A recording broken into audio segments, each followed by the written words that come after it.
کریم اما بعد فاعوذ باللہ من الشیطان الرجیم بسم اللہ الرحمن الرحیم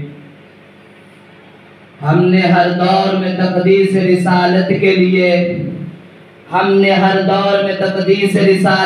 لیے وقت کی تیز ہواؤں سے بغاوت کی ہے، توڑ کر سلسلہ رسم ریاست کا فسوح ایک نام محمد سے محبت کی ہے صلی اللہ علیہ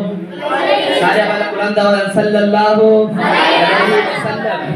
میرے بھائیو دوستو، آج جس موضوع پر لب کشائی کرنے کا موقع ملا ہے وہ ہے عظمت قرآن۔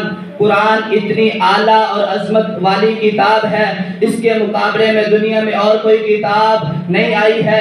آئیے دیکھیے، آسمان سے 4 کتابیں اتری ہیں، تورات بھی اتری ہے، زبور بھی اتری ہے، انجیل بھی اتری ہے، اور میرے آقا علیہ السلام کی باری آئی، قرآن پاک کی باری آئی۔ آقا بازار میں ہے، قرآن بازار میں ہے، آقا غار میں ہے، قرآن غار میں ہے، آقا مکہ کی گلیوں میں ہے، قرآن مکہ کی گلیوں میں ہے، حتیٰ کہ آپ عائشہ کے بستر پر ہیں، قرآن بھی عائشہ کے بستر پر ہے۔ یہ ہے قرآن پاک کا مقام۔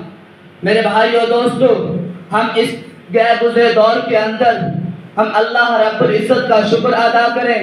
اس پرفتن دور کے اندر اللہ تعالیٰ نے مجھے اور آپ کو قرآن جیسی دولت نصیب فرمائی ہے۔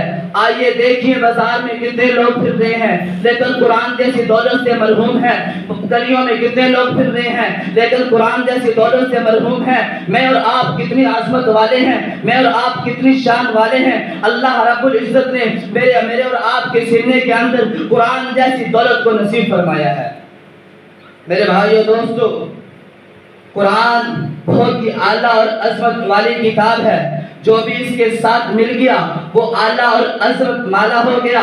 ایک مثال دے کے اپنے بات کو ختم کرتا ہوں۔ ایک آدمی جب بازار جاتا ہے، اس کو ایک معمولی سا کپڑا ملتا ہے، وہ بہت قیمتی ہوتا ہے حالانکہ، لیکن ہوتا بازار میں ہے، اسے اس کو اٹھایا اور چل دیا۔ جب وہی آدمی مسجد میں آتا ہے، اسے وہ سیدھا اور پرانا غلام ملتا ہے، اس کو اٹھاتا ہے، بوسہ لگاتا ہے، پھر ماتھے پہ لگاتا ہے، بڑے ادب سے اندر ماری میں رکھتا ہے۔ پوچھنے والا پوچھتا ہے، بھائی تجھے بازار میں بہت قیمتی رومال ملا تھا، تو نے اس کو اٹھا کے چل دیا، جب تو مسجد میں آیا تو ایک پرانا وہ سیدھا غلام ملا، لیکن تو نے اسے بڑے پیار سے بوسہ دیا اور ماتھے پہ لگایا، بڑے ادب سے الماری کے اندر رکھا۔ اس نے کیا جواب دیا؟ اس نے فرمایا، مجھے قرآن کی محبت نے اس بات پہ مجبور کر دیا کہ یہ قرآن کے ساتھ جو بھی مل گیا وہ اعلیٰ اور عظمت والا ہو گیا۔